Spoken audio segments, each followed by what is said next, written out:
का प्रयोग किया गया, कुछ समय बाद उनके स्पर्म काउंट कम हो गए। केंद्रीय स्वास्थ्य मंत्रालय ने युवाओं पर मोबाइल के इस नुकसानदेह पहलू को और गहराई से समझने का जिम्मा जेएनयू और एम्स को सौंपा। अगले कुछ साल में इन संस्थाओं को अपनी जांच रिपोर्ट देनी है। ये अध्ययन स्वास्थ्य मंत्री रामदास की पहल पर हो रहा है। इस वक्त भारत में 25 करोड़ मोबाइल फोन उपभोक्ता हैं और 2010 तक ये आंकड़ा 2 गुना हो जाएगा।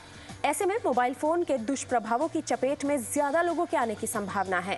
हालांकि इससे पहले भी कुछ संस्थाओं ने मोबाइल फोन से सेहत पर पड़ने वाले दुष्प्रभावों की रिपोर्ट दी, लेकिन ये पहली बार है जब मोबाइल से होने वाले खतरों के लिए सरकार ने किसी एजेंसी से रिसर्च करने को कहा है।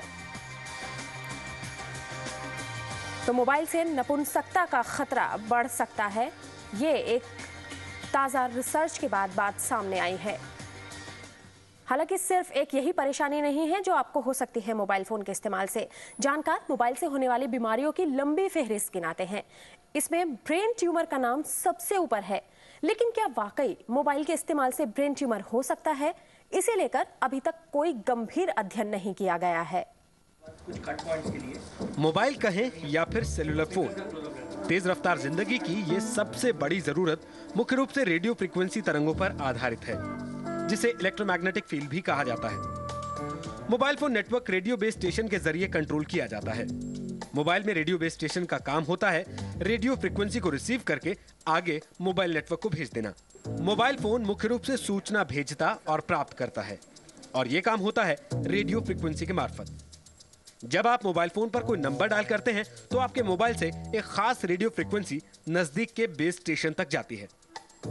एक बार जब सिग्नल बेस स्टेशन को पहुंच जाता है तो उसे टेलीफोन केबल या रेडियो फ्रीक्वेंसी के जरिए मुख्य टेलीफोन नेटवर्क तक भेजा जाता है, और फिर उस आवाज या मैसेज को थोड़ी कम फ्रीक्वेंसी पर आपके मनचाहे मोबाइल फोन तक। जिस टेलीफोन नेटवर्क का कवरेज एरिया जितना ज्यादा होता है, उसकी पहुंच भी ज्यादा दूर तक होती है।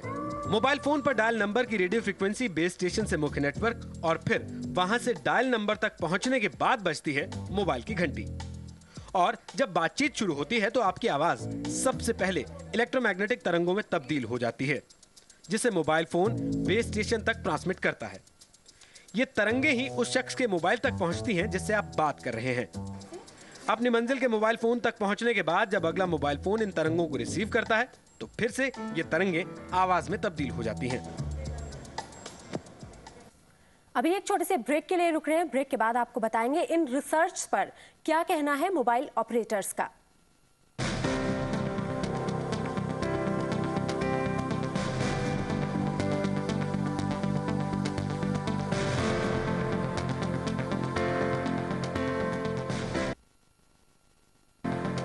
तो मोबाइल फोन के ज्यादा इस्तेमाल से तरह तरह के खतरों की बात सामने आ रही है, लेकिन मोबाइल ऑपरेटर इन नतीजों से सहमत नहीं दिखते। ऑपरेटरों के मुताबिक इस तरह के शोध के लिए स्टैंडर्ड मानकों का प्रयोग नहीं किया जाता। हर कोई अपनी सुविधा के लिहाज से निष्कर्ष निकालता है, लिहाजा इन नतीजों को ज्यादा तवज्जो नहीं दी जानी चाहिए। मोबाइल फोन वाकई सिगरेट से ज्यादा खतरनाक है?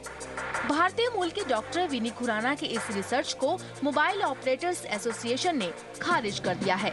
उसके मुताबिक रिसर्च में उन्हीं वैज्ञानिक सामग्री का चुनाव किया गया जो मन मुताबिक नतीजे दे सके। शोध संतुलित नजरिया नहीं पेश करता।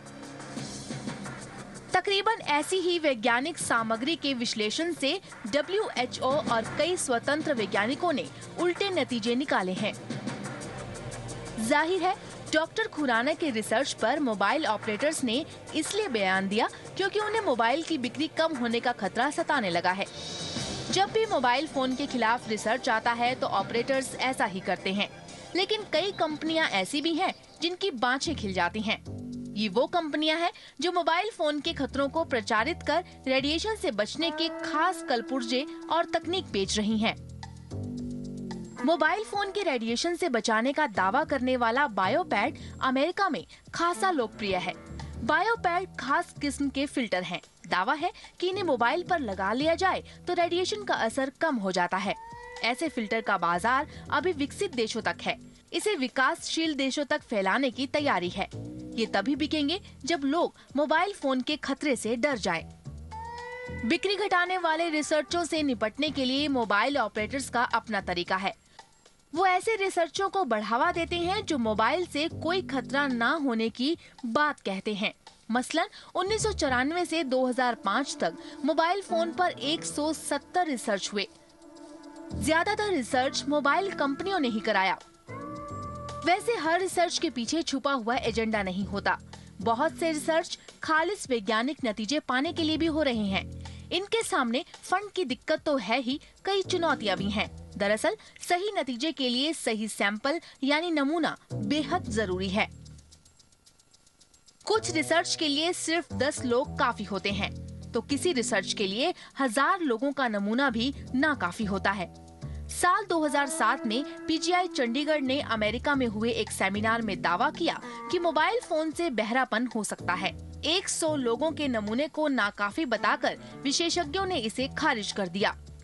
सैंपल सही हो तो भी रिसर्च में इस्तेमाल तकनीक से नतीजे में फेरबदल हो जाता है। डेनमार्क के वैज्ञानिकों ने 4.25 लाख लोगों पर रिसर्च कर ये दावा किया कि मोबाइल फोन से नुकसान नहीं होता। वैज्ञानिक रिसर्च में इस्तेमाल हुई तकनीक और तरीके को सही नहीं मानते। जाहिर है, रिसर्चों की सच्चाई जांचने परखने के लिए जब तक ठोस कोशिश नहीं होगी, तब तक आम आदमी गफलत में फंसा रहेगा। इस गफलत का फायदा कंपनियां उठाती रहेंगी। ब्यूरो रिपोर्ट, जी न्यूज़। मोबाइल बना मुसीबत हमारी खास पेशकश में फिलहाल इतना ही। एक छोटे से ब्रेक के लिए रुकेंगे। ब्रेक के बाद देखिए हमारी खास पेशकश कृष्णा सब जानता है।